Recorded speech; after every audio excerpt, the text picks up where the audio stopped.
Hey everyone, and welcome to Almost Cancelled. I am Peter, that is Connor, and we are going to talk about The Umbrella Academy Season 2, Episode 3. It's called The Swedish Job. So, full spoilers for the episode, as always.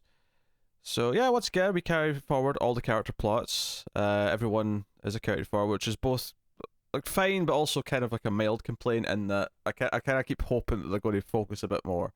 It's become a bit of a structural formula that has been a bit problematic.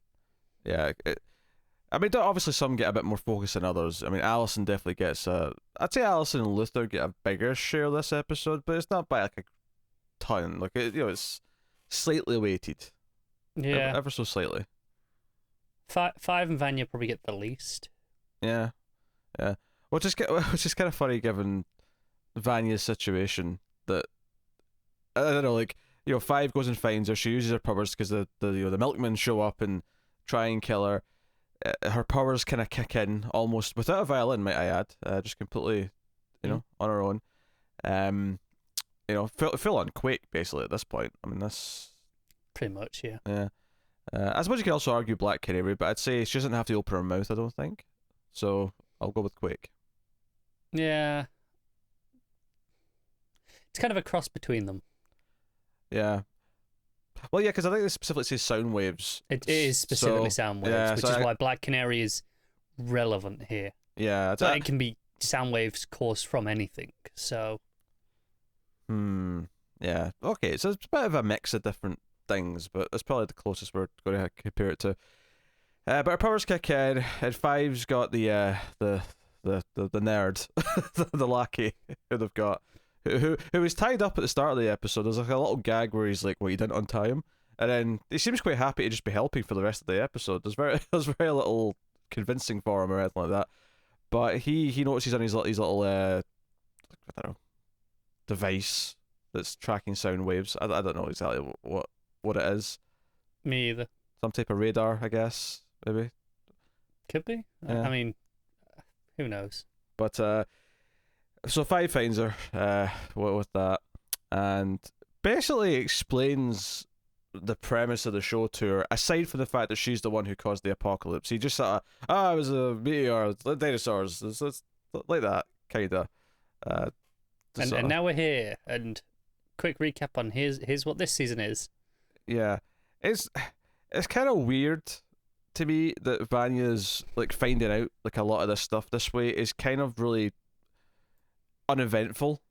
It's frustrating because I don't want them to be dragging it all out in that, okay, we kind of did a lot of memory stuff with her last season and that was really good there, so I don't want to just be doing it all again. But at the same time, this felt so quick and easy that it feels like was kind of the point in a lot of it. Yeah, it feels so. I mean, don't get me wrong, I'm sure when Allison and Vanya meet face to face, it'll be a big deal for Allison in the moment, right? So there's still big dramatic beats to play, and she's not actually ran into Luther yet, although Luther, of course, gets close in this episode, and it becomes aware of her situation. But yeah, it feels kind of oddly lacking, and yeah, it's kind of it's this kind of damned if you do, damned if you don't. Where if they spend too much time on it, it's like, oh, we're doing the memory thing again. But by doing it this quickly, it makes it feel kind of just unimportant. It makes it feel just blah, just out there. So, I mean, maybe that just comes back to her starting with amnesia. Is part of the problem. It's more of a conceptual problem, really, isn't it? There's not really a good solution. Yeah. So, not to start because I realized that these have all had like a negative tinge to them, these reviews, and I feel like I don't want it to come across that negative because again, this episode once again it may even be the best of the three. Honestly, it's really frustrating because I feel like they're perfectly enjoyable to watch and they're fine. But all of the things that are interesting to actually talk about and discuss are the negative aspects of it. Like the positive things, while they're fine while you're watching them, they're nothing to really shout and praise. They're like, okay, this was fine, this was good, whatever. It's a little sad that if we said, okay, we're just going to not talk about these ongoing kind of problems we're feeling with it. If we took all that out of these reviews would be 95% just recapping what's going on in the plot. I don't think we'd have much else to say I agree, and my concern is we're 3 episodes in now, and we're still talking about the same problems. It's not that, like, there's new problems, but it's not fixing them either. I do think this is the best episode of the 3, and that's largely due to all the sit-in stuff. I thought that sequence was pretty well done. I agree, particularly when the husband gets there, and they kind of almost force them into like a reaction, so the police have their quote unquote excuse to start arresting people and so on. Yeah, that was really well handled. Yeah, so I thought that scene was well shot, and obviously it builds up to Alison actually saying, "I heard a rumor," and her husband kind of freaking out, who at this point has got a lot of questions because over the course of the episode, Alison goes to see Klaus. As soon as she mentions her husband's name, he's like, "Wait, is he locked up right now? Because I think I met him." And he goes to... We served time together. Yes. He goes to get him out by using... And I appreciated this little technique here. In the little montage at the start showing what he's been doing the last few years, Klaus, they had that moment where Ben's holding him up and it looks like he's floating. So they established that he can make Ben actually do things, I mean, technically he is a ghost, but like actually act like a ghost and do ghosty things. So at the police station when he was like typing and freaking out the police officer, it was actually kind of funny and it was well set up. I was like, oh, okay, they kind of really established this. I mean, maybe they did something like this last season, I don't remember, but it was nice in the context of this episode for them to set this up and then have it pay off with this little sequence. I agree. I don't think there was too much of this last season. I don't recall. Not so much them using it at like this to scare the cop, but I just mean like little like things where he would do something and it would look like a ghost was going, ooh. Or... Honestly, so much of last season's stuff with Klaus was his mental state. Yeah. There wasn't a whole lot of stuff with Ben. To stick to the husband though for a minute, the way you got it, Klaus, because then Luther, of course, his side is that he's got Alison on the brain. Basically, by knowing that Five's around and knowing that Vanya's around, he previously thought he was on his own in this time period, and now that he's met 2 of his siblings, it stands to reason that the other ones will probably be here too, namely Alison. But I do have to critique a moment early on in this episode. So there's a scene where he's jogging, right? It's a fine scene, and it does a thing that often happens in movies and TV, which I don't have a problem with. It's a fine trope where they see someone that looks like the person they're in love with, and it kind of like makes them pause. In this case, he falls over and lands in the ground, and it's the kids laugh at him, right? And it's fine. My problem with this scene is that the woman that he sees, she's designed to trick us and not him, because he's not seen her haircut in this time period. The last time he saw her, it was season 1 hair, Alison. I don't recall what her season 1 hair was. It different? Yeah, it was. Well, it was much lighter and it was like frizzy and curly. I will take your word for it. I know there was the brief snippet of season 1 flashback, just with her. There was that one quick scene of the last moment with her and Vanya, but I can't picture it well enough to notice the difference. Yeah, their hair is completely different from season 1. So this really stuck out to me as kind of a cheap trick, because it was more to trick us so that we would think it was her. Because for a split second when he's running past her and it looks like her getting out of the car, I thought, another convenient running into each other like right after the last episode. And then fair enough, it wasn't that, but I thought, wait a minute, like why would he think it was her when I don't know, it felt like a stretch to me because of that. It felt like it was more for the audience rather than him, so I felt the disconnect. So I think that's a fair point to make, but he asks his boss to look into it. He's got friends in the police force and that kind of thing. So, and that afternoon he gets an address and he goes off. And it so happens that the husband's arriving from the the police station as he's arriving, and they run into each other, and he gets hit with a dump truck of information when he's like, "Are you looking for my wife?" That's what you're saying. And he looks distraught. Yeah, and the husband noticeably picks up, because he mentions this to Alison later, that he claims he's your brother, but I don't know, it looked like he was upset. it was when he was like, "Oh, yo, how long you been married?" I was like, "Yeah." And he's like, that's great. Yeah, congratulations. I did like the look at his face as he was eating the chocolates that he bought for Alison. I thought that acting was pretty on point. It was being pretty funny in the context, and given that we were doing, essentially an awkward love triangle scene with him meeting the husband, I appreciated that there was some humor in it that I was sort of getting some fun out of, and it wasn't just the the the misery of of the pain. As much as we're not looking forward to the love triangle stuff in general, now that it's here, there is a bare minimum they have to do, otherwise it would feel weird, and this meeting is one of them. It wasn't that bad. Much like the Vanya amnesia stuff, it's like we're in a corner and like we want them to get out of it the best they can, but the concept is put them into this corner that they have to go through at least some of the motions. Yeah, otherwise it's just pointless, right? Yeah, and I would complain that they're just ignoring stuff now. Yeah, so really awkward encounter, but he shows up late to the sit-in, and we have Alison has to kind of encourage everyone else to take a vote because they all want to cancel because their husband's not there. He's been the one getting all this done. Raymond's his name, by the way. I keep saying the husband. I should probably learn his name by now. Raymond Chestnut. Chestnut. It's a very distinctive name, isn't it? Yeah, I feel like I should have remembered Chestnut, but yeah. So he shows up late, and he's kind of pissed at Alice. He's given the cold shoulder because in one day, two strange men have claimed to be her brother. Which actually, I really liked how Klaus brought it up. Because he says, we're brothers. And he's like, oh, yes, we're all brothers. And he's like, no, literally, I'm your brother-in-law. That cracked me up. Yeah, that was pretty funny. So obviously we have this big dramatic scene where, we cut back to at one point, and they're I think it's just before he shows up, actually, that they're pouring like salt over them sitting down, because they're sitting in, it's the restaurant that Alison first walked into in the first episode. Diner. So for her, it's got a sort of extra little tinge of dramatic weight. I mean, it would be there anyway, but this is especially just a little personal touch. And then once he's there, they eventually pour like hot coffee on one of the laps to make them sort of jump and react. It's just like they put it on the bar and then just push it over onto Alison's lap, so she has to jump up in shock.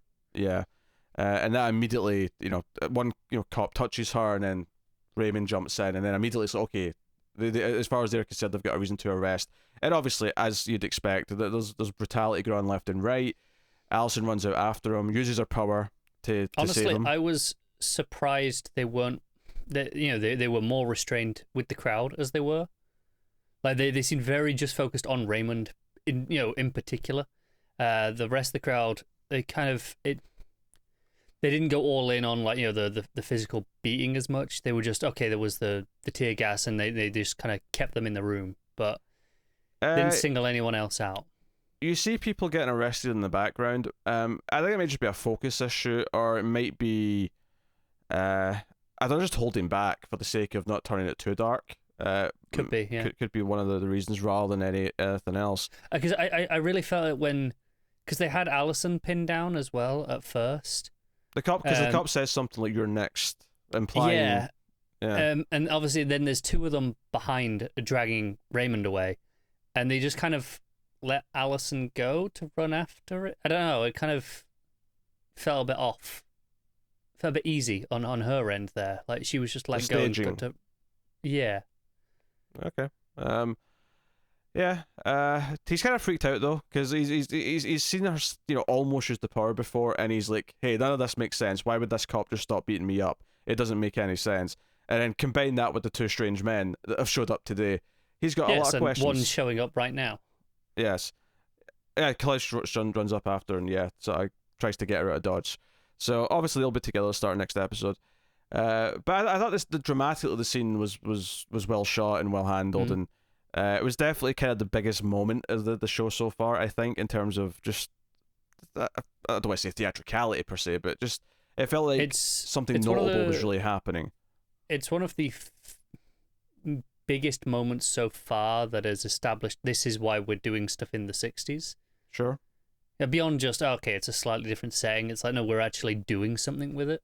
Yeah, to start with Klaus, since we sort of brought him back into it there, he has one scene where he goes to this DIY place, and I'm so glad they did the little flashback. Oh, me too. Because when he first went up to this Dave guy, I'm like, who's this asshole? I don't know who this is. Like, me too, and he's clearly got a thing for this guy, but he clearly knows who this is, and I'm like, is this someone famous or something else? Because he would be significantly older by the present day. And to be fair, I actually liked the answer to who he was once they told me it, because I thought, oh, this is a neat touch. This is him trying to save the person that he fell for during the Vietnam time travel stuff from season 1. So yeah, as soon as they flashed to it, I was like, oh, it's this. Okay, it all came flooding back. Yeah, I actually quite liked that once I realized what it was. But for the first minute of this scene, I was like, who is this? Why does he care so much about this guy? I'm confused. Yeah. Was this some love interest last season that I forgot? And I get technically it was, but it was specifically the guy in the 70s. So, in Vietnam. So he's got this personal stake in wanting him to not sign up to enlist, because he enlists on the day of JFK's assassination. So ties it in, which is actually a nice little bit from season 1 that kind of links into this better than I would have thought at the time. It's a little thing. Elsewhere, the handler is come to the 60s, and we get the big sort of reveal after a fairly quirky love scene, I suppose we'll call it, between Diego and Lila. Lila turns out is a double agent. Lila is actually the daughter of the handler, as the ending tells us. Yeah, I'm not shocked by any of this. It's not like a big surprising reveal. We mentioned in, I think it was the first episode when they were breaking out, that she felt very capable. Yeah. And like, okay, it wouldn't be too surprising to see her, in on this to some extent. Yeah, I think we said she'd be a part of an agency, and I would agency. She's the daughter of the person from the agency. I don't know if she's ever actually been in the agency herself, but it doesn't really matter. Yeah, but there's a strong connection here, and it works. Yeah, the handler makes a kid wet his pants. That was a scene. Yeah. These were a few scenes where I felt like they're a little bit just there for the sake of it with the handler. Yeah, do you know what I mean? Like, it was. Yeah, because the ending scene, if Lila just came to this hotel, they found the key, right, that said hotel room number, whatever it was, went to the hotel room, it says, I'm here, and we heard her talking to someone but didn't know who, it would have been like a nice surprise when the handler walked out. But because we saw the handler in that pet store next to that fish tank, we knew the whole time who it was going to be, so that it made this reveal kind of like, we got it like kind of like much quicker, which isn't necessarily a bad thing, but I feel like the surprise would have actually worked quite well had she just walked out and been like... I agree, because the way it plays the scene, the moment of the shock is supposed to be when she walks out and reveals who's there. And she calls her mother, I think. It's that moment.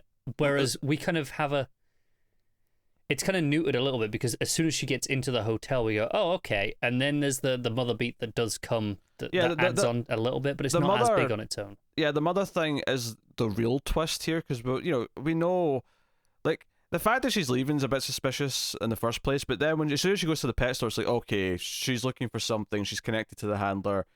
I don't know, it just, again, like, it's something where we could have taken out those like 1 or 2 scenes with the handler in the middle and trimmed it down a couple minutes. 3 or 4 minutes from the episode? Yeah, if most. That. Yeah. So it just these little things they tighten up. Yeah. Would be good. Vanya with 5 goes to see Luther. Luther's just miserable because of Allison, and just wants this big guy who I've seen in other things. This is a big guy who always shows up to play big guys. This guy with a goatee. He just wants to be hit, and he's like, hit me, and he lets the guy pummel himself several times before eventually a big uppercut knocks him out, and then he looks up at the moon. Not really, but that's what it looks like, because it cuts to the moon. Yeah. So he's missing the moon. He's missing being on his own, I think. And I think he is. I think he got used to his solitude. Yeah, he's missing not dealing with all this pain. Yeah, no.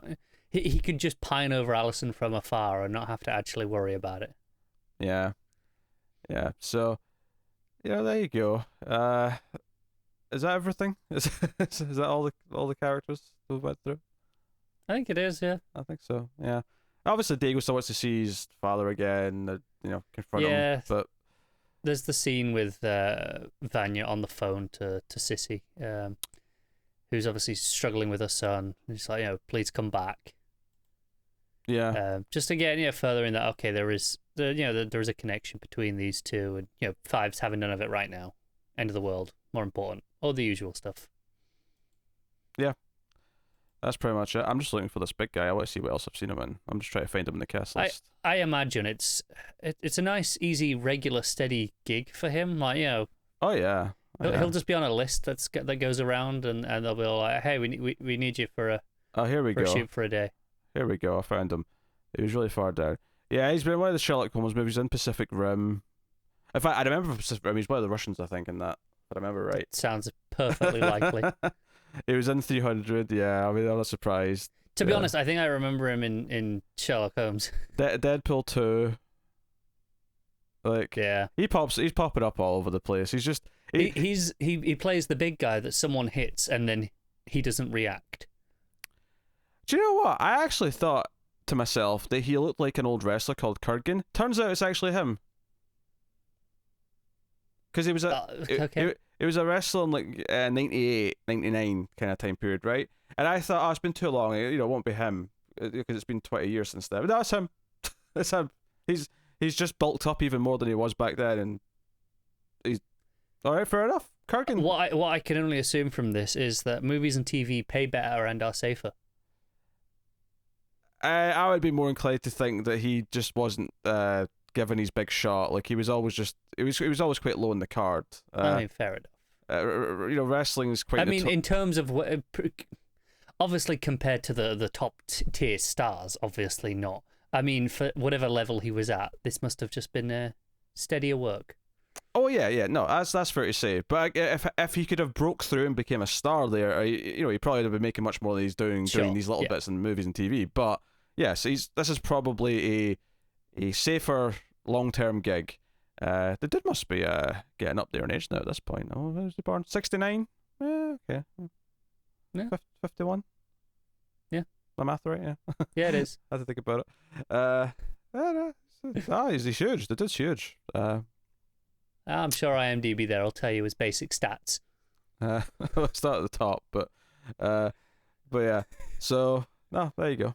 That was Umbrella Academy episode 3. We'll be back soon with episode 4. Let us know what you thought of this one in the comments before. Please do liking is really important on YouTube. It lets everyone know, or lets YouTube know specifically, that we are worth watching, and it'll share us out a little bit more and more people will find us. So it's a nice, easy and free way to support everything we do. But if you do want to support us with some money, you can do that over at patreon.com/MailFuzzTV and give us as little as $1 per month and get some bonuses for your troubles.